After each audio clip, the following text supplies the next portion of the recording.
From the OU TV Broadcast Center in Los Angeles, California, this is Brief News Brief, a brief look at today's trending news topics. Proudly combating the thought police since 2016, here's your host, James Heaney. I'm James Heaney, and this is your Brief News Briefing. Things are going nuts in South America. In Ecuador, a government besieged by protesters is forced to flee the capital. In Chile, 2,500 people are injured and at least 20 are dead in weeks of unrest. In Bolivia, the police stations are being attacked, homes of politicians are being torched, and Latin America's longest-serving president has been driven into exile. The outbreak of the popular uprisings this year is already the region's strongest and most widespread in decades. Some are calling it a Latin Spring. The pressure is hitting the poor and the middle class disproportionately, while the elites are largely being shielded. Oh, go figure, isn't that how it always goes? Activists in Chile and Bolivia have studied and adopted the tactics employed by protesters in Hong Kong. And in some nations, particularly Bolivia, Chile, and Ecuador, protesters have been fueled in part by the fact that they're getting results from these protests. Many fear that a lot of these South American countries will revert back to populism, away from the support for democracy. Unrest, dissatisfaction with election results, complaints like, "We thought he'd really fight for the people, but instead he focused on amassing power." Thousands of furious protesters taking to the streets. Many are worried about what is coming, but they still have hope. What do they want? One person says, a new society where we can actually take part in the country's progress.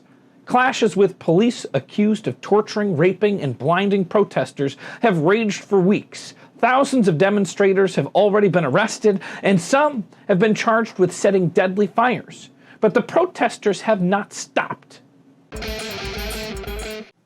Sometimes there are reboots that you just don't want. I know...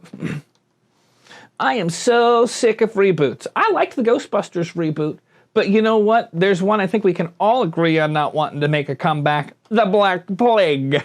But it's here. 2 people in Beijing, China have been diagnosed with the pneumonic plague, a rare instance of the highly contagious disease that is fatal if left untreated. The Beijing government is oddly silent on this. The World Health Organization did say that the Chinese National Health Commission are implementing efforts to contain and treat the identified cases. The lung-based pneumonic plague is very contagious and can trigger severe epidemics through person-to-person contact via droplets in the air. On Weibo, a Twitter-like social media platform, Chinese censors scrubbed hashtags related to the incident. They're trying to control the discussions and a panic around the disease. Some Chinese residents are understandably upset. Bird flu in the year of the rooster, swine fever in the year of the pig, next year is the year of the rat. The plague is coming.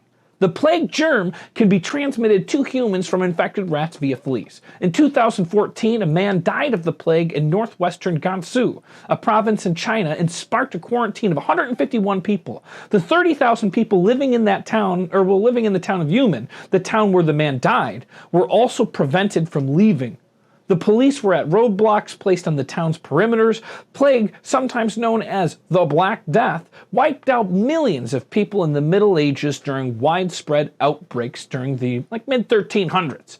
It's estimated to have claimed the lives of 60% of the European population, with some estimates placing the human death toll that century at 200 million.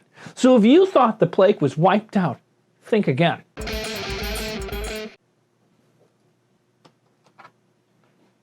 Today, a news conglomerate approved a deal to combine 2 of America's largest newspaper chains. This combination will create a U.S. print and digital news organization with deep local roots and a national scale. They're going to own more than 250 daily newspapers that have daily publications. The deal has come under fire for proposing cuts that some view as way too drastic. They're promising to find $300 million in annual savings. That's pretty dangerous. How much can you really save without really affecting the product that you're providing people, an important product? Critics are warning that this is further squeezing an already shrunken newsroom with not much room to be squozen. Is this just a signal of the tightrope that publishers of local news have already been forced to walk as the news industry continues to decline? Journalism experts and the country's leading newspaper union have warned that the deal will enrich Gatehouse's private equity backers while further eroding the number of reporters, editors, and photographers covering local communities. Founded in 1906, Gannett became one of Washington's area's biggest corporate names in the heyday of the newspaper industry, introducing the country to a nationwide newspaper. It was USA Today, and erecting a glistening tower overlooking the Capitol Beltway in Tyson's Corner. But it's not 1906 anymore. The industry has changed, and online news is more accessible and more important than it's ever been. But the problem is, it's not making the big money that it used to. It's not a big money-making business anymore. What's going to happen to news?